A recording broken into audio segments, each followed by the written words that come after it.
இன்றைக்கி சுரக்காய் கிரேவி செய்யலாம் அப்படின்ட்டு சுரக்காய் கிரேவி செய்யறதுக்கு ஆரம்பிச்சிட்டேன். மீன்கார் வந்திருந்தார். சரி, எறா வாங்கிட்டு ஃப்ரெஷ்ஷாக இருந்ததும் எறாவை வாங்கி க்ளீன் பண்ணிவிட்டு சுரக்காய் எறா சேர்த்து ரெண்டுமே கிரேவி வச்சிடலாம் அப்படின்னு பிளான் பண்ணி கிரேவிக்கு தேவையான வெங்காயம் தக்காளி எல்லாமே கட் பண்ண ஆரம்பித்தாச்சு. வெங்காயத்தை கட் பண்ணி எடுத்து வச்சு தக்காளி கட் பண்ணி எடுத்து வச்சிட்டேன். சைடில் வந்து சாதம் வெந்துட்டு இருந்தது. சாதத்தையும் வடிச்சிடலாம் அப்படின்ட்டு அதையும் ரெடி பண்ணிட்டுருந்தேன்.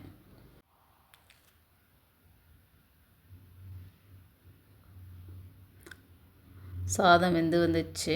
சாதத்தை வடிச்சிடலாம் அப்படின்ட்டு சாதத்தையும் வடிச்சிட்டேன்.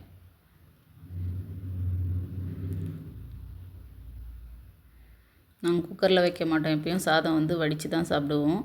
வெங்காயம் தக்காளியும் கட் பண்ணிவிட்டேன். சுரக்காய் க்ளீன் பண்ணியாச்சு. தேங்காயும் எடுத்து வச்சுட்டேன். சாதம் வடிக்கிறதுக்கு ரெடி பண்ணி வச்சுட்டேன். நான் எப்பயும் சாய்ச்சி வச்சு ஒரு கிளாஸை எடுத்து வச்சு விட்டுருவேன். சாதம் நல்லா வடிஞ்சிடும். தண்ணி கொஞ்சம் கூட இருக்காது. தேங்காய் அரைக்கிறதுக்கு தேங்காய் சோம்பு வெங்காயம் எல்லாம் சேர்த்து தேங்காய் அரைச்சாச்சு.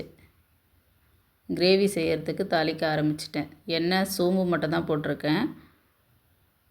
வெங்காயம் பச்சை மிளகாய் கொத்தமல்லி எல்லாமே போட்டு வணங்கினதுக்கப்புறம் உப்பு போட்டு கல் உப்பு போட்டு மஞ்சத்தூள் போட்டு நல்லா வணக்கலாம். அதுக்கப்புறம் இஞ்சி பூண்டு பேஸ்ட்டு போட்டிருப்பேன். தக்காளி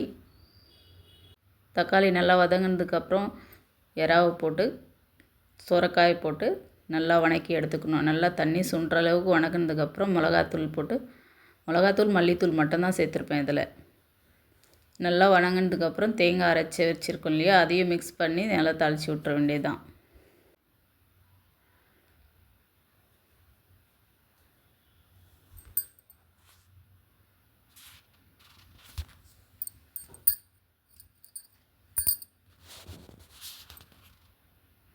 தேங்காயும் ஊற்றி மிக்ஸ் பண்ணியாச்சு. இதுக்கு தண்ணியே ஊற்ற தேவையில்ல. அதுலேருந்து வர தண்ணியே போதும். நல்லா சுரக்காய் சுண்டி வந்துச்சுன்னா நல்லா தண்ணியெல்லாம் சுண்டி நல்லாயிருக்கும் சுரக்காய் கிரேவி. இந்த கிரேவி உங்களுக்கும் பிடிச்சிருக்குன்னு நினைக்கிறேன். நீங்களும் ட்ரை பண்ணி பாருங்கள். பிடிச்சிருந்தா கமெண்ட் பண்ணுங்கள். சுரக்காய் கிரேவி சாதம் வடித்தாச்சு. இன்றைக்கி சிம்பிளான மெனு தான். உங்களுக்கு பிடிச்சிருந்தா இந்த வீடியோ லைக் பண்ணுங்கள், ஷேர் பண்ணுங்கள், கமெண்ட் பண்ணுங்கள். Thank you.